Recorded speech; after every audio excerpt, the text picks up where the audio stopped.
네, 안녕하십니까. 저는 이번 2023학년도 수능 한국사 강의를 맡은 심지현입니다.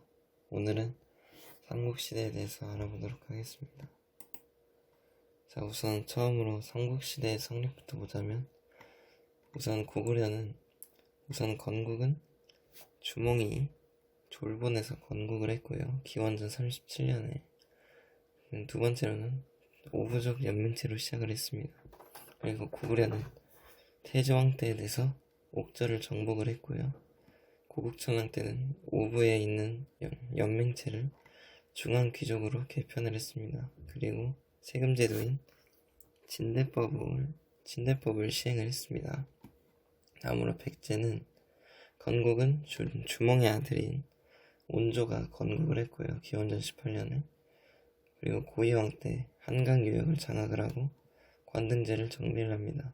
이 관등제는 각 등급별 색을 마련을 함으로써 계급체제를 효율적으로 형성을 했다고 볼 수 있고요.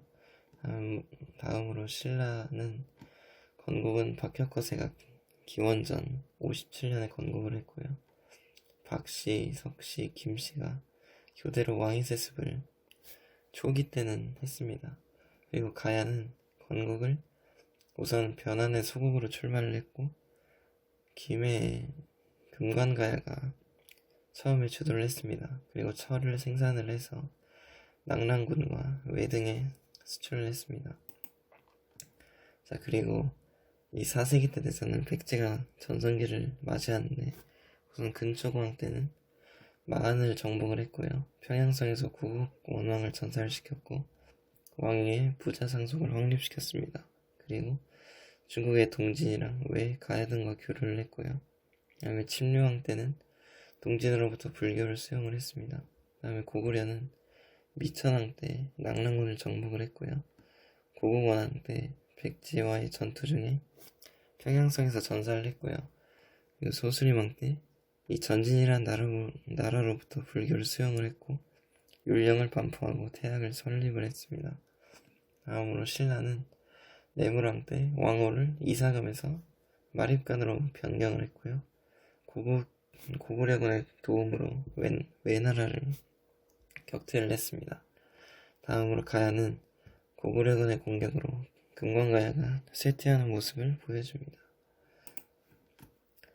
다음으로 5세기 때는 고구려가 전성기를 맞이하게 되는데요. 우선 광개토대왕 때는 만주 지역을 정복하고 신라에 침입한 외나라를 격퇴를 하고 한강 이북을 점령을 합니다.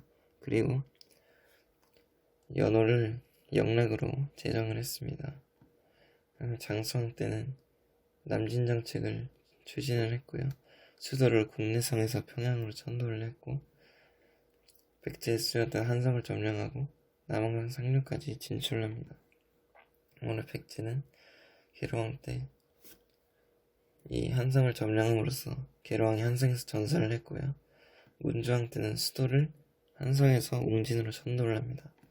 다음으로 신라는 누르치왕 때 낮의 동맹을 체결을 했고요. 가야는 5세기 후반 때 고령의 대가야가 이제 후기 연맹에 주도를 합니다.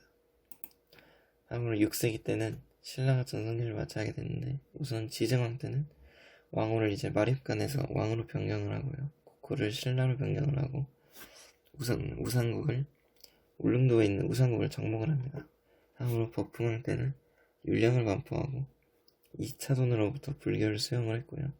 골품제도를 정비하고 금관가야를 정복했습니다. 그리고 진흥왕 때는 화랑도를 개편하고 한강유역을 차지했으며 대가야를 정복하고 함경도 지역까지 진출을 했습니다. 이때 가야는 진흥왕 때 대가야 멸망을 당했고 앞서 버풍왕 때도 금관가야를 정복당했고 진흥왕 때 대가야를 정복당했습니다. 다음으로 백제는 무령왕 때 중국 남조에 있는 양나라와 교류를 했고요. 22담로에 왕족을 파견했습니다. 다음에 성왕은 국호를 남부열로 변경을 했고요. 수도를 웅진에서 사비로 천도를 했고요. 신라와 함께 한강유역을 일시적으로 수복을 하였으나 빼앗겼습니다. 이후 관산성 전투에서 전사를 했어요. 고구려는 기록상으로 문헌엔 나와있지 않습니다만 전래동화인 바보온달과 평강공주에서 있는 내용만 알아두시면 좋을 것 같네요. 아울러 7세기 때는 고구려는 이 수나라와의 전쟁이 있었는데 살수대첩에서 을지문덕 장군의 활약으로 승리를 거뒀습니다. 그 다음에 또 당나라와의 전쟁에서는 천리장성을 쌓아 침략을 대비했으며 안시성 전투에서 승리를 했습니다.